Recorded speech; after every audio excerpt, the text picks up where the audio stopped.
Good morning, everyone. Hope you guys are getting your day started. I woke up too long ago.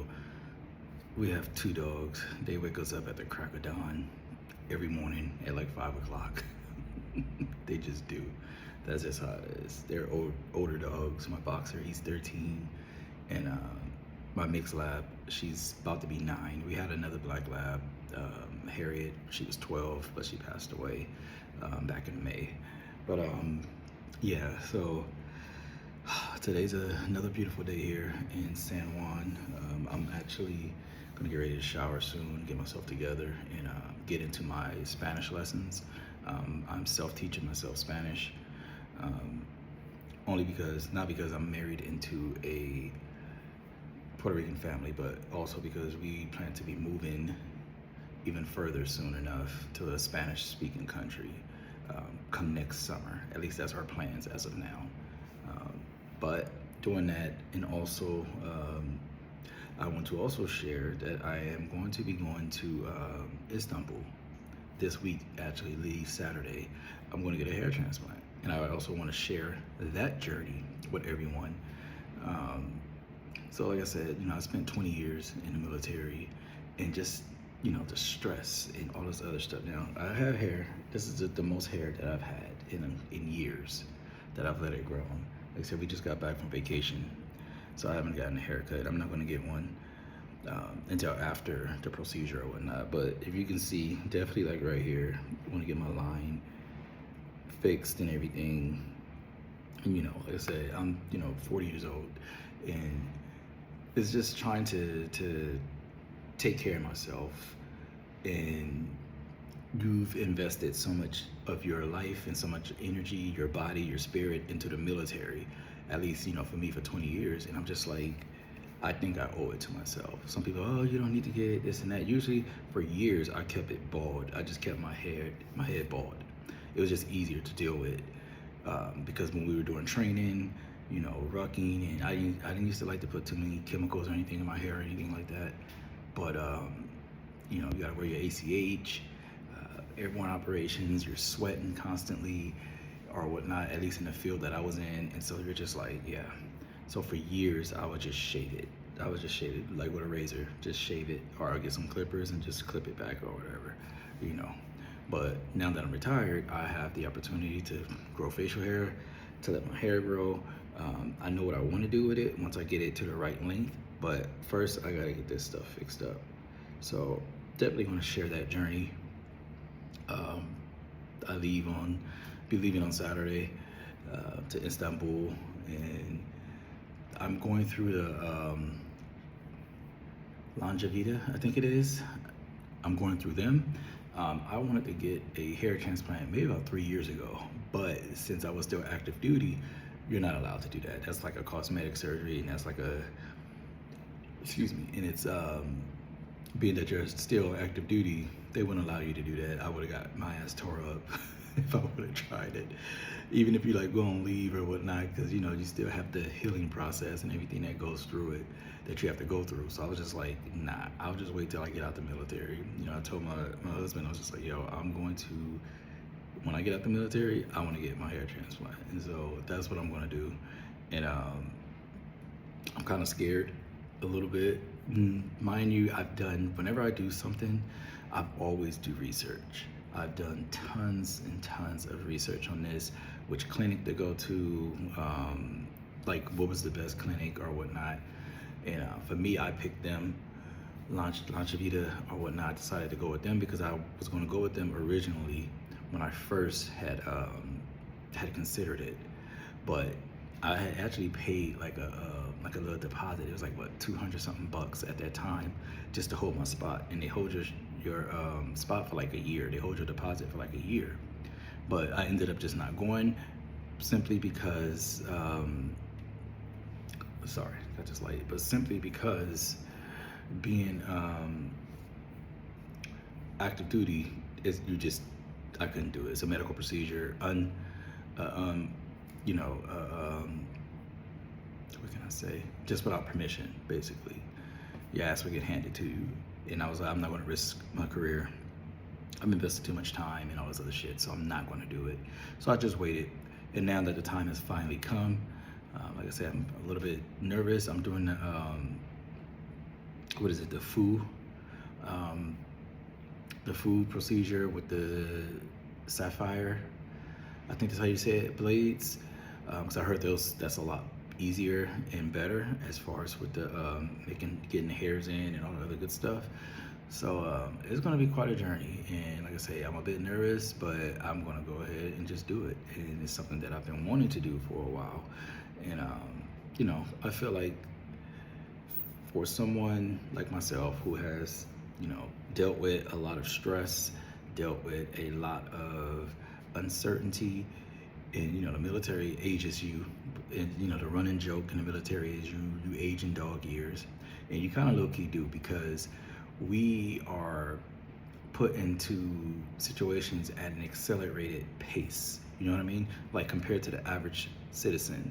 Whereas with the military, we are twice as likely to be in situations than the average American citizen. So I think a lot of people don't understand that. So it causes us a lot of stress.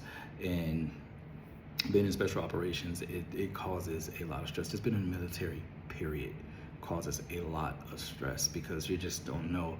Uncertainty, oh, you guys are deploying this time, get your team ready, and you guys are, this and that. Like, that happened to me a few times. I remember back in I want to say like 2015 or whatnot. I just became a team leader or whatnot, and we was, I was told, hey, yo, I need you to get your team together so you guys can get ready to go to, I think we was going to go to Nigeria. And so, we worked in a 4-man team, and I trained up my team. We were told, like, around April or something, if I remember correctly, around that time, and we were supposed to deploy in September, but it never happened, and we were pissed. We felt a bit betrayed, because it's like, we went through all this training. I put a training plan together, training calendar together for my team. I made sure my team was certified, medically certified,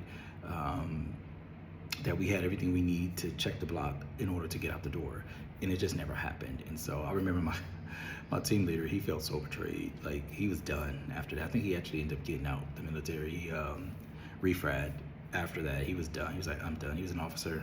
He got out. He's like, I'm just done. For me, being enlisted, you just keep moving. You just keep on going to the next. And that's what happened. I just moved on to the next mission. And so, eventually finished my time and finished my team time. And then I went back to Bragg and became an instructor over at SWIC, and did that for a few years or whatnot. And then once I finished that,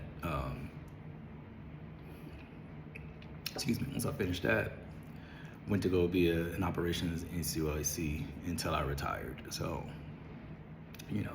but the military, it stresses you, and you definitely learn a lot about yourself. And me being so young when I joined, 19 years old, I went a year out of high school. I didn't go straight out of high school, because at that time I was just like, I don't think so. I remember me and my dad, we had a talk when I was like 16, about 15, 16, and he was like, oh, son, he gave me that daddy son talk. He said, oh yeah, I want you to join the military. I didn't get to join the military because of this and that and the fifth. And my dad, his life wasn't easy. He grew up in Compton, California, and he messed around with drugs, gangs, and his brother got killed, and that changed a lot of the trajectory of his life.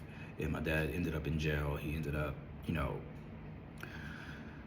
just not living the life that he wanted to, that he had planned for. But he wanted to always make sure that his kids were, that we made the right choices. And so, I remember we having that talk, and I'm just like, I'm not joining no damn army, no military. And, like I said, I was like 15 or 16 or whatnot. But kind of, when I was, after I graduated high school, and, I just had no plans. I grew up in Cali, so I'm from Los Angeles, from LA. And so I'm just like, I just don't, military is just something I didn't want to do. And plus, at that time, I graduated to high school 2004. We were already in Afghanistan. Well, we was in Afghanistan in 2001, and then we went into Iraq March of 2003. So I was still in high school. But when I graduated, the military wasn't even on my radar. So, I went to college. I went to City College for a year, and then it was probably like my last term, my second term, and second semester. I'm sorry, and I was just like, you know what? I want to see the world. I'm still young. I want to go places. Like I've always had a sense of adventure. I've always wanted to go places and do things and shit like that. So I remember the recruit. I didn't walk into a recruiter station. A recruiter actually called me, and mind you, this was what, like 2005, I think it was. Yeah, it was like April 2005. I went, talked to the recruiter. That same day I signed up, and I was on a delayed entry program, and I couldn't join because I was finishing my last semester, the last semester that I had at community college, and I was like, I remember I walked into the house and told my mom, I said, Mom, I joined the military. My mom was like, no, you did. No, you did. My mom thought I was joking. I was like, okay, Mom. I said, Mom, I leave in June. And she just started laughing. I was like, okay. June came. She thought I was playing. But I did. I joined. And I went to Fort Benning, Charlie 247, 30th AG, Fort Benning in 2005. Did basic training. Then from basic training went to airborne school. And then from airborne school went to Fort Bragg. I had originally enlisted as an engineer. I was I think it was a 21 Echo is what it was, a heavy equipment operator. And immediately, I got there December of 2005.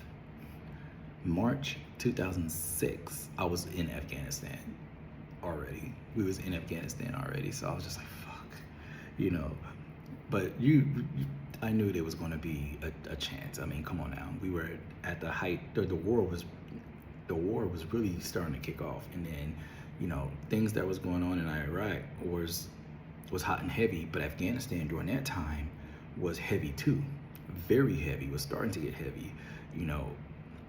Our mission was we did demining, meaning we were engineers. We play with explosives, so we were dealing with, I'm just a 19-year-old kid. We over here dealing with explosives, and at that time I was 20. I just had a birthday before we deployed, but we were dealing with explosives left from the Soviets. We had some experiences that happened that I can remember that kind of really caused me to have PTSD years later. Like things that I had forgot that happened, I guess, like in my brain had just became numb.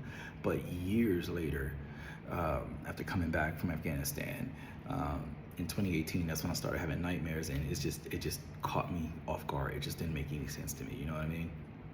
And so that, but yeah. So I know I'm saying a lot, but there's gonna make certain videos and talking about things, my military experience, why I decided to retire at 20 and not go past that or whatnot, just like that, but yeah. So that's where we're at this morning. But yeah, like I say, Saturday I'll be headed to Istanbul, and so I'm pretty excited, a little bit nervous, but I'm gonna do it. I'm gonna do it. I think I owe it to myself. I think as men also, men can be a little bit, not so much shame, but embarrassed to talk about things like that because they feel like most men shouldn't, you shouldn't care. But no, I'm just the type where I like to take care of myself. I like to look good. And so it's okay, I feel, for a man to take care of himself, especially to have such a procedure. Like I said, my hairline has really receded just over the years, like I said. So I think I owe it to myself, after all the stress, after all the uncertainty, after all the things that I've been through, to owe it to myself, basically. Take care of myself. You owe it to yourself. But today is a beautiful day, and we live here in Puerto Rico. We left North Carolina, and I have a story about that too, which we'll talk about throughout time. Me and my husband are not. He's asleep right now, but we'll talk about all that stuff at some point in time. But yeah, hope you guys all have a great day. Thank you for watching. Like, subscribe, and comment.